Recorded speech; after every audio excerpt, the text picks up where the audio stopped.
Karanga mai, mihi mai rā. Ko te wehi kia iho wa kororihia ki tōna ingoa tāpū.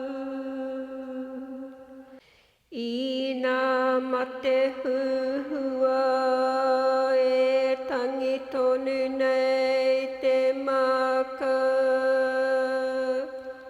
Haere, haere, oki oki rā. Whakaheia e nei uri e kawea nei tēnei kaupapa. Nā ringa ringa nā wai wai o te pakipu meka nei e. Pōhiritia mai, karanga mai nei. Te kanātu ko te kaua nui, ko te kaua rō, ko te kaua tiki tiki, ko te kaua tuatahi, ko te kaua tua ngāhuru, ko te kaua tapu, ke o matua nui, kia mau ki te tika, kia mau ki te pono, kia mau ki te aroha, ki te whai au, ki te ao mārama, tihei mōhiotanga. Ko putua ki te maunga, ko rangatai ki te awa, ko Ngāti awa te iwi, ko mātātua te waka, ko Jim Meita tōku ingoa. Ko hau te he mana o te reo irirangi o Aotearoa. E kui mā, e koro mā, e raurangatira mā, tēnā koutou, tēnā koutou, tēnā rā tātou katoa. My name is Jim Meita. It's a huge honour for me as the chairman of RNZ to welcome you all to this premiere of Stolen Lands. I want to firstly acknowledge through my pepeha the relationship between my iwi of Ngāti Awa and te whakatō here, and also the fact that there is a strong understanding of the hurt and pain and subsequent celebration of the life of our tupuna mokomoko. I need to also acknowledge Jake and Claire for the amazing work through 10 Canaries that they have done to produce this paki pūmeka. RNZ has been strongly supportive of this initiative because we believe it's important that we tell our stories in an authentic and genuine way, which is just what Jake, Claire and all of the 10 Canaries team have done. We are very proud to be associated with this important part of our history as a nation, and we look forward to you also having the opportunity to view this very important paki pūmeka. Nō reira, e raurangatira mā, e kui mā, e koro mā, tēnā koutou, tēnā rā tātou katoa. Tēnā koutou. I'm Jake Mokomoko, the director of this documentary. As a descendant of Mokomoko, I am honoured to bring his story to life. Without the support of our whānau and family members, none of this would have been possible. To our team, 10 Canaries, Tactics Films, our amazing talent, our production team and all operators involved in this cinematic masterpiece, we thank you.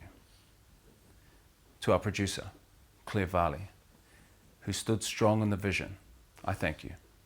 Without you, none of this would have been possible.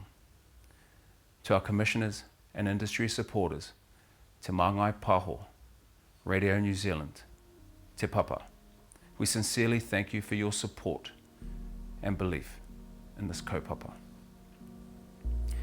This production took us from the East Cape of Tiki Tiki to the brick and mortar of Mount Eden Prison as our story winds along the Waikato River, down past Taranaki Maunga, back to where it all started, Opotiki. We send a big thank you to the communities and individuals that contributed along the way. In this documentary, we discover the key events that shaped Mokomoko's fate. We uncover the fascinating people who played a pivotal role in his journey. from the bountiful lands of Opotiki to the shackles of Mount Eden prison. Whether you consider yourself a Kiwi, New Zealander, Māori, or simply someone who loves a great story, as a nation, this is our story, a part of who we are, and our aim is to proudly share our history and culture with the world. To many, his story is unknown, so I urge you, engage as we wind back the hands of time, experience our rich heritage as you learn the incredible story of mokomoko. What you're about to see next is just a taste, so be sure to follow Radio New Zealand and our online platforms. I am Jake Mokomoko, and I welcome you to Stolen Lands.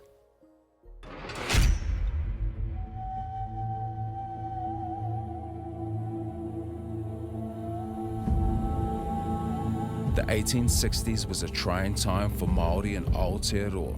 Wars were raging between the Crown and Māori in Taranaki. The clash between religions brought about division.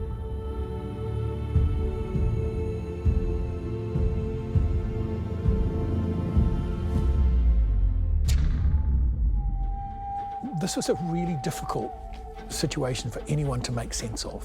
The treaty gave Māori the right to a fair trial. The decision was made that Volkner was to die.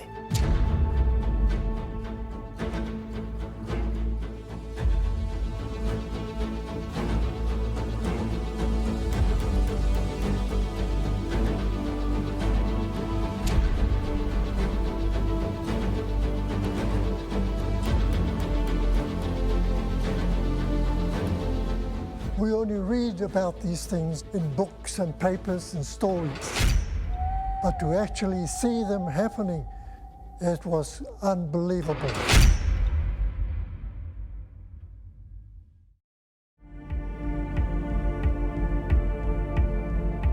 O tēnei whenua, I heke mai a nuku tere waka.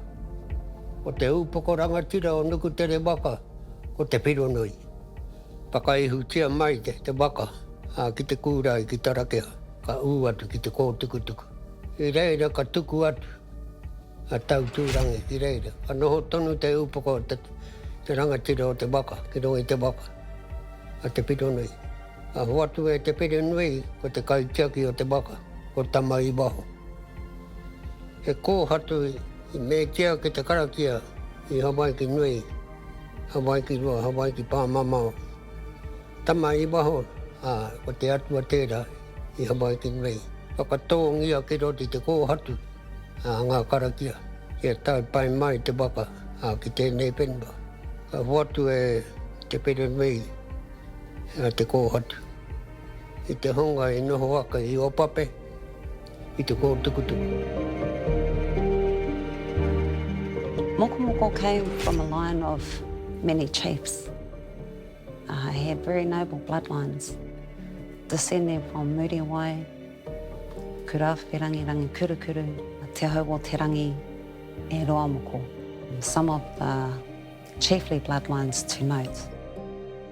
A chief in his time, a rangatira, he had a certain posting in terms of the boundaries of Te Whakatohia, and that's where his lands were.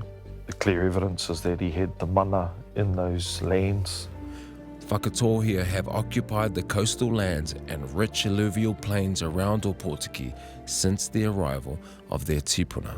He became the protector of the western boundary for Te Whakatohia, and it was his job to sustain the western boundary at Marae Tōtara for Te Whakatohia.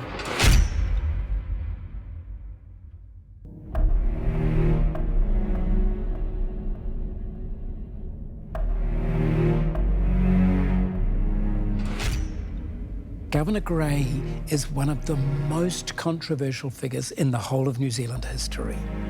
For many, many years held up as a hero in the very British curriculum or English curriculum in New Zealand schools, increasingly regarded as a very ambiguous and doubtful figure. He'd first served as Governor of New Zealand in 1845 to 1853. 1863 is a crisis year. It's a year when Grey will launch the invasion of the Waikato. It's a year when there are further warfare breaking out in Taranaki. And General Cameron will begin the long campaign to take the Waikato, going up the river. So when Grey arrives, the war in Taranaki is sort of petering on. It hasn't been successfully resolved. But Grey is primarily concerned with the kingitanga, which he sees as the big threat. The more we can see that Grey, who appeared to have great appeal to Māori, he acted with it. He knew how to play up to Māori leaders. He knew how to, give them a sense of importance and dignity. But at the same time, we now know from his correspondence and from his actions that he was often acting behind the back of the Colonial Office, certainly acting behind the back of what he'd said to Māori, very attentive to settler opinion. And remember, the settlers now had their own parliament. He will implement the confiscation policy, but I think he knows that this policy is going to create long-term problems because of his understanding of the Māori world. His ministers, particularly those in Auckland, see this as a massive land grab. Volkner may not have realised how much he was fully a client of the tribe. He was truly dependent upon the support of the tribe, and so Volkner, who perhaps didn't have his cues as tightly linked into reality as some of the older missionaries who had learnt by brutal reality that they needed to keep on side with the tribe. Seeing missionaries as being agents of the government and agents of colonisation and trying to stop that. Those who remain loyal to the governor will see that as a threat to their own tribes and their own way of thinking. So this is a kind of conflict that comes into this area with Kariopa and a band of about 30, 40, not a big number, who arrive here. Volkner, of course, is quite clearly identified as somebody who is siding with the Crown. But by the end of that long event, the decision was made that Volkner and Volkner alone was to die.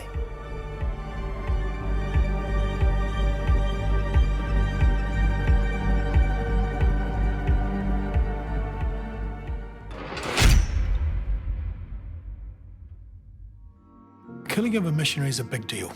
To kill a missionary was to cross over a boundary that Europeans considered very dramatic. To kill a missionary was far more horrifying than to kill women and children in this period. So something has to be done about it. Now what's interesting is how they get to identify Mokomoko as being one of those involved. There's a Portuguese trader who is hanging around the area, and in middle of 1865, in July, he wrote a letter that gets to Governor Grey that fingers Mokomoko as one of those involved in the killing. So by the time they're going into Whakatohia at the end of the year, they have a kind of hit list in their minds. Because he was accused of holding the rope, then that, of course, makes him an active participant in the actual event. If he provided the rope deliberately and that was handed over. So that, in a sense, I think was quite an important part of the evidence against him. And yet that evidence of the rope was contradicted by other witnesses, and certainly contradicted by Mokomoko himself. So I think that rope is the kind of problem for him, even though that evidence is very, very, very dodgy. This was a really difficult situation for anyone to make sense of. It was an event that occurred with very few, if any, Māori witnesses, but it was also an event where most of those people who were really heavily behind it had disappeared. You know, they were in what the court would say, in the bush.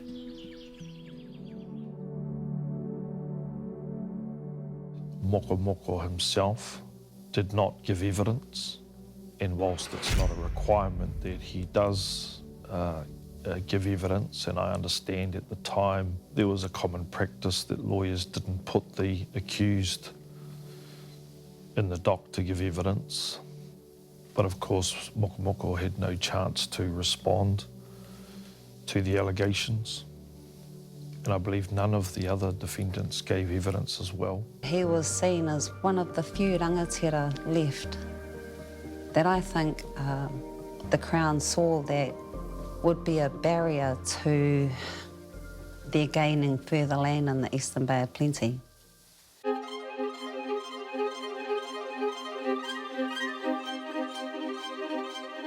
Firstly, and naturally, if you grow up knowing that your tupuna was allegedly hung someone and was subsequently hung himself, that must have an impact, regardless of guilt or otherwise, particularly in the Māori world.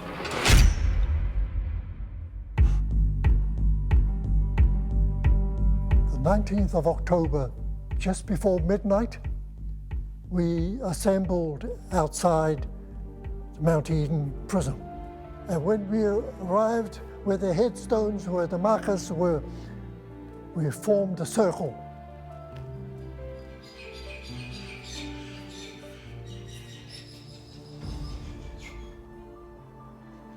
E tohu tērā. Even the birds understand the wairua. Over the years, it keeps coming to the surface. Just the wairua of the story itself keeps bubbling within me. People, eyebrows raised when they hear that I was involved with the mokomoko, and people wanting to know what actually happened. And every time I share that story, the wairua comes back to the surface. I guess you've got to look at what happened back then through a lens of how the colonial government, settlers, viewed Māori as a race. There were different values at play, different practices and protocols that were underpinned by those differing values. And when those collided, invariably, as time went on post-1840, the Eurocentric values and principles started to dominate. Add into the mix the desire for Māori land and resources to grow the colony, created, I think, a concoction where, and it's seen across the world when the British have colonised various countries, of a mindset that they're not quite on par. And that must influence the way in which, when you're looking for fairness in terms of justice, how people view that. There must be a nexus between what occurred then and the erosion of Māori values, the physical erosion of land, the spiritual erosion of language, and the criminal justice statistics that we experience today. There must be a nexus between that. And I said earlier, this sort of notion of tangata whenua or mana whenua, you know, kua ngaro te whenua, what have you got left? Tangata. And if your whole mindset is about that connection to the land, to the river, to the mountains, and that has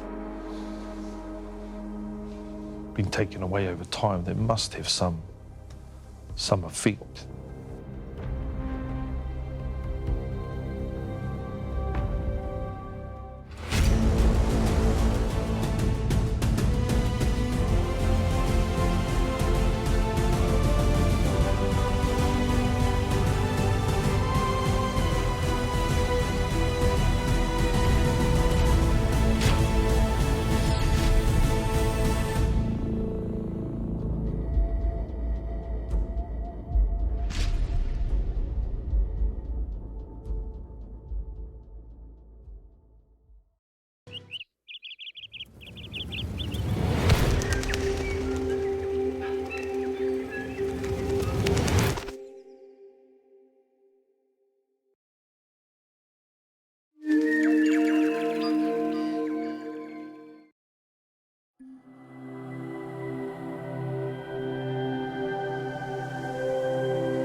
te reo, te take.